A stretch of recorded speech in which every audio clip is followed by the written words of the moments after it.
Ever since I've been really young, I've played RTS games. I've played a whole wide suite of them, and some, StarCraft, Command and Conquer, Dawn of War, Empire Earth, Age of Empires, the Star Wars Galactic Battlegrounds, World and Conflict, shit like that, right? I've played a whole bunch of them, and I love them. They're really fun games if you can get into them.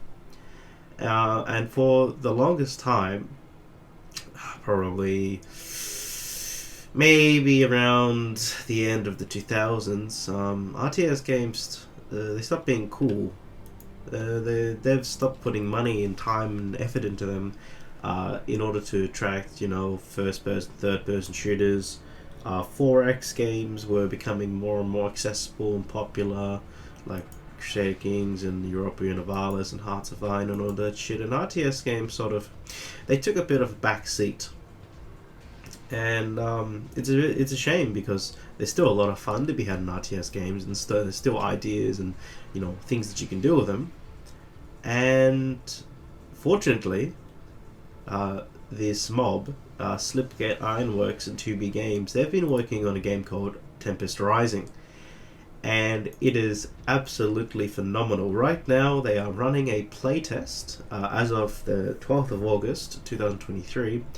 They're having a playtest, and it has the first mission of the JDF campaign, which is basically, equivalent of GDI or your typical Western military. And it's the first mission, and it took me about 20 minutes to do. And it's just showing how the game is going to be, and it's fantastic. There are a few things that I don't like about it. Namely, the performance is okay. My computer is no stretch of the imagination super great, but it can run Red Dead 2 pretty good on like medium settings, so it should be able to handle an RTS pretty fine. It chugged a bit on Epic, which is like the highest graphics setting, but you turn it down to high, it was fine. But the performance, yeah, could probably be better, but it's not terrible. Unit readability is a bit of an issue. Trying to find where your units are, and yeah, they blend in a bit with the world. And the thing with like older RTS games is that I guess they weren't smudged with a bajillion fucking graphical effects. It was easy to pick them out. As well as that, there are like little UI things, like the power.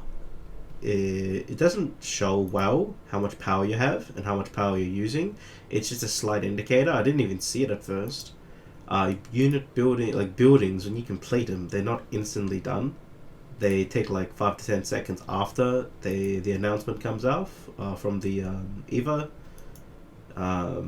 The units aren't as responsive as they could be, and I guess this is it's a bit of a complaint because I've been playing StarCraft 2, and that game has excellent unit reactability.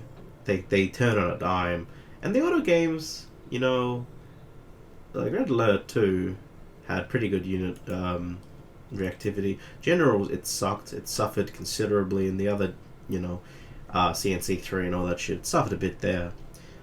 But aside from that, the art style, fantastic. It's a bit of a mix of Tiberian Sun, Red Alert 2, and World and Conflict, as well as CNC3. So it's very grim. And that's where that World and Conflict and CC3 comes in, as well as Tib Sun. They have a not Tiberium. They call Tempest, which is just red fucking Tiberium. It's Red Alert in the sense that the building designs are very reminiscent of like Allied forces and Russia, Soviet Union. So there's a mix and match, and the music's pretty good too. I think it's appropriate for an RTS.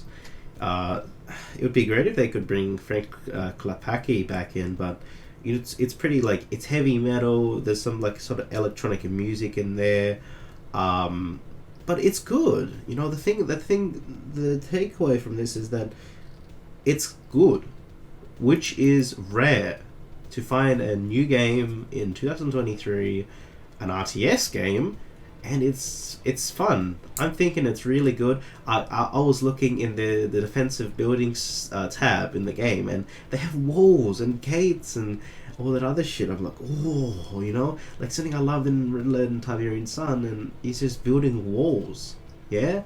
And I would always like, if the mission's done, I used to do this real when I was young as if I complete the mission, I leave one enemy building alive, and I would make like a little base with the walls and stuff. And I'm glad they really added that. It does seem like a sort of homage or a throwback to the RTSs of yesteryear, and I'm really glad they've done it. They have like the cinematics, sort of reminiscent of Command and Conquer 1.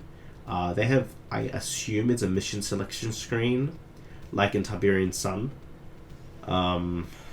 It's looking really, really good, and if they can pull it off, it's going to be a phenomenal game, and I hope it inspires a sort of a resurgence in RTS games, even if it's just a throwback. Yeah, even if they make another sequel, they release modding tools or whatever, that would be fantastic. Anyways, it's available on Steam right now. It's for free, and I would highly encourage you to check it out if you are interested in RTS games at all. Anyways, that's all from me. Thanks for watching, and see you later.